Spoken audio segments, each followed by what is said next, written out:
Imagine standing on a battlefield where thousands clash beneath a blood-red sky.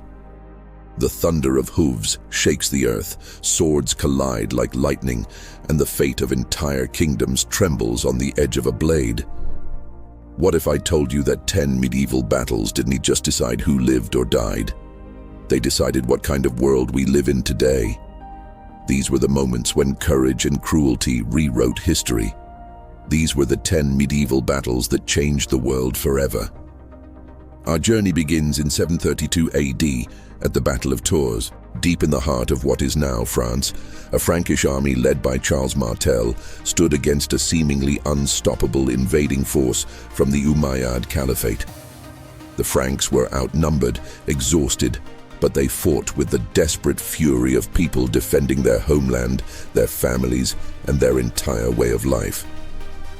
The Umayyad cavalry, feared across continents, charged again and again. But the Frankish infantry held firm, a wall of shields and iron will. When Martel's troops finally shattered the enemy's charge, they didn't just win a battle. They halted the Muslim expansion into Western Europe at its peak. This single, brutal clash ensured that Christianity would remain the dominant faith of the continent, setting the stage for the rise of Charlemagne's empire and shaping the cultural and religious identity of Europe for the next 1,000 years. Fast forward 3 centuries to 1066, a year that every British schoolchild knows. The Battle of Hastings. William, the ambitious Duke of Normandy, crossed the English Channel with a fleet carrying soldiers, horses, and a claim to the English throne. On a hill near Hastings, he met King Harold Godwinson, fresh from defeating a Viking invasion in the north. The battle raged all day, a brutal, exhausting contest of wills. Saxon shield walls held firm against Norman cavalry charges, but William was relentless.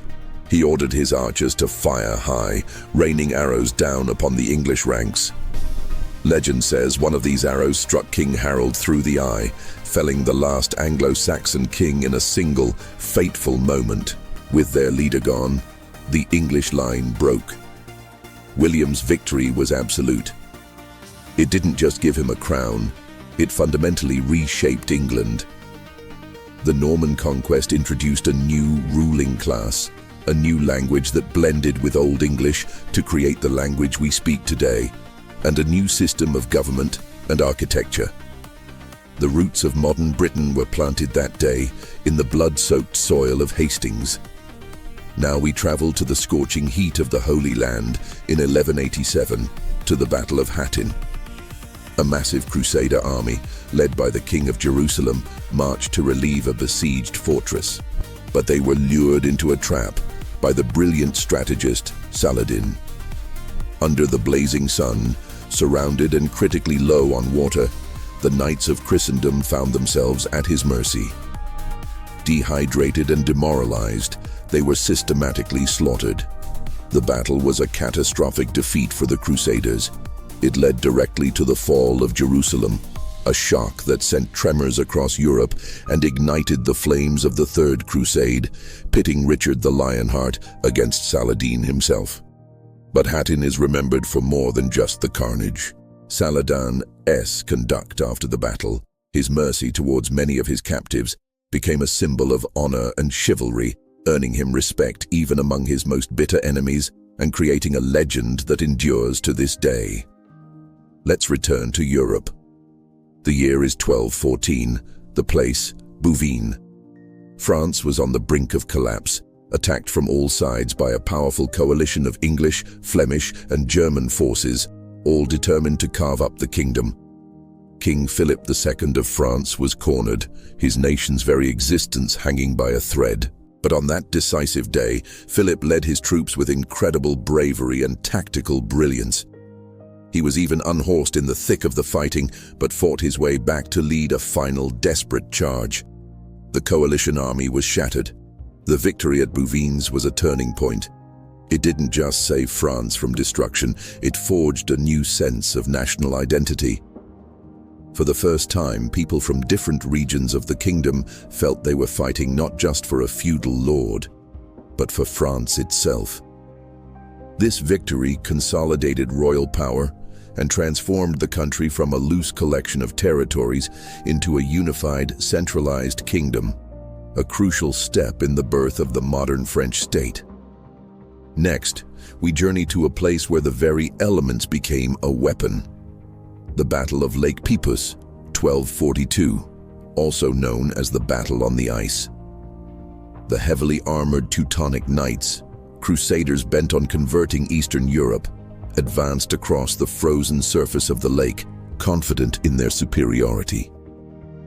But waiting for them was Prince Alexander Nevsky and his Novgorod Russian warriors. Nevsky was a cunning commander. He lured the knights onto the weakest part of the ice. As the full weight of their charge hit the center of the Russian line, the ice groaned, cracked, and then gave way. Knights in their heavy armor plunged into the freezing water below, their crusade ending in an icy grave. The battle became a legendary story of Russian resilience, a symbol of the Slavic people's triumph over Western invaders. It secured Russia's independence, protected the Eastern Orthodox faith, and cemented Alexander Nevsky as a national hero. The year 1260 brings us to a battle that stopped the seemingly unstoppable, the Battle of Ain Jalut. The Mongol Empire had swept across Asia and the Middle East, a tide of destruction that had crushed every army in its path. Cities were razed, empires fell. They seemed invincible. After sacking Baghdad, a Mongol force pushed towards Egypt, but in the plains of Galilee, they were met by the Mamluk Sultanate. The Mamluks, an army of former slave soldiers, used their knowledge of the terrain to set a brilliant trap. They feigned a retreat, luring the overconfident Mongol cavalry into an ambush. For the first time in memory, a Mongol army was decisively defeated in open battle. The spell of Mongol invincibility was broken. This victory at Ain Jalut saved Egypt and the heart of the Islamic world from annihilation, marking the high water mark of the Mongol conquests and proving that even the mightiest empire can be made to bleed. From the Middle East, we travel north to Scotland, to the year 1314, the Battle of Bannockburn. For years, Scotland had chafed under English rule. Now it rose in defiance under its warrior king, Robert the Bruce. At Bannockburn, the Scottish army faced an English force nearly twice its size, confident and well-equipped. But Bruce was fighting for something more than land. He was fighting for the soul of his nation. He famously outmaneuvered the English heavy cavalry by choosing a battlefield crossed by streams and marshes. Using disciplined formations of spearmen known as schiltrons, the Scots held their ground and then pushed forward. When the English lines finally broke and fled, Scotland had reclaimed its freedom.